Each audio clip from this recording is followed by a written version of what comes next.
Hello YouTube. Let me lead off by saying this is my very first video. I've never posted on YouTube before. Main reason being because most of the stuff that I try to research for myself, someone's already done it, and I don't see the point of making redundant videos for information that's already out there. But today I finally ran across a problem that I have not been able to figure out or find out any alternate solutions. This is a 2011 Ford F-150 Lariat trim with 3.5 EcoBoost. So it's 15 years old. I think I got like 270, almost 280,000, 278, 279,000 miles on a truck. And I've been very lucky, blessed that I've not had any, outside of coolant fittings on the turbo, knocking on wood, I haven't had any major issues with this truck thus far as engine or drivetrain or anything like that. But about a month ago, maybe a little bit longer, I noticed that my AC, the HVAC system, okay, air will only blow out the vents only. It wouldn't come out through the defrost up there by the window. And so of course, you start looking up stuff, and you see a lot of tons of videos on the mode door actuator, blend door actuators. And but in this case, I ran into something that it was not actually the actuator. It was the door itself.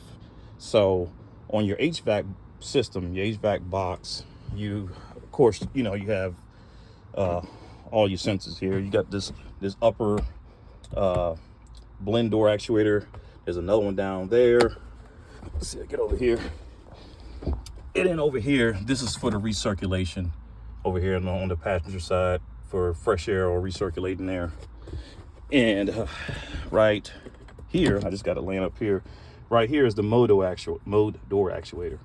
And normally, I move the accelerator pedal out the way, and this guy would sit like right here on the side of what's missing right here. And what's missing here is referred to as, I think they call it the upper plenum. I think I've heard another term. I was looking up replacement parts for it. But inside that upper plenum, that section there's the little door, and that flips between vents and then going up top, and then there's a little dowel rod that comes down here, and it cuts on and off the airflow into the foot. So my challenge, the issue that I ran into, that said I have not seen I've seen very little written about it, and pretty much nothing on video. But my challenge was, how do I get that off without removing the HVAC system, the box? As may already know, when you move the HVAC box, you have to take loose the heater core hoses, as well as the expansion valve. You have to deplete the system, and I was just kind of determined. I just really did not want to go that route. So, because the AC system in the truck works fine.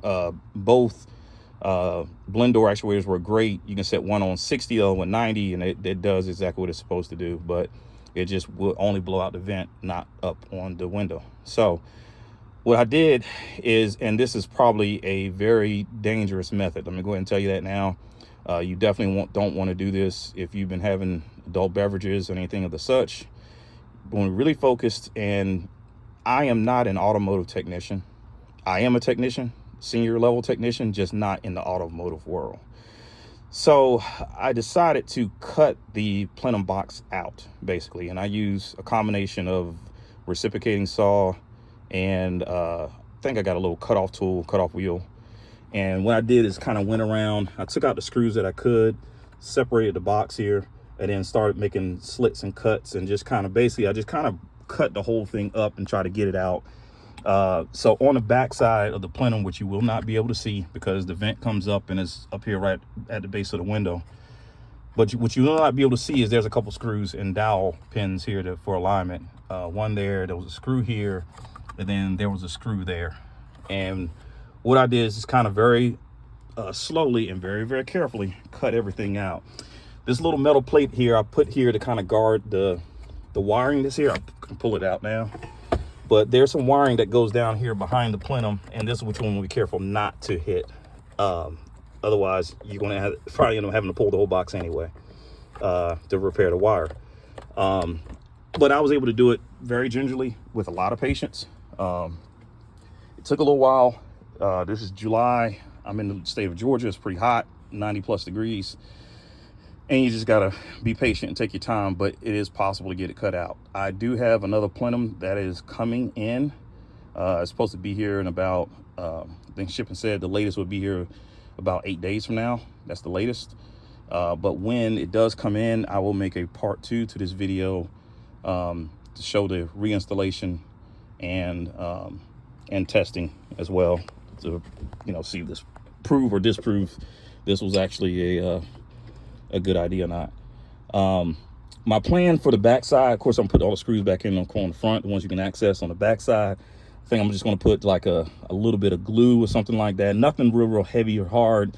Once it's on there, it's screwed down, it's really not going anywhere. And plus there is a mounting post right here on the top of the plenum and a nut. You got to go in there and it screws that down. So it's not going to go anywhere. Worst case scenario, I might have a little bit of air leakage maybe back here. I was able to kind of get in really close and be really careful. I got a nick or two right here, but I did not cut the lip right here. It is not compromised in any way, so I'm thinking this should work. But again, I'll make a part 2 to this video, and hopefully make this video just trying to help somebody else out, just kind of trying to pay it forward, because again, I never posted. It's my very first time, and just hoping that this idea will help somebody out if you're like a DIY type person, or you can't get the system evac'd, or you just don't feel like pulling out the whole box. I know that's probably it is the right way to do it, the proper way to do it, but I just decided to try to go another route. Anyhow, thanks for watching, and again, hope this helps somebody else out, and we'll see you in a part 2.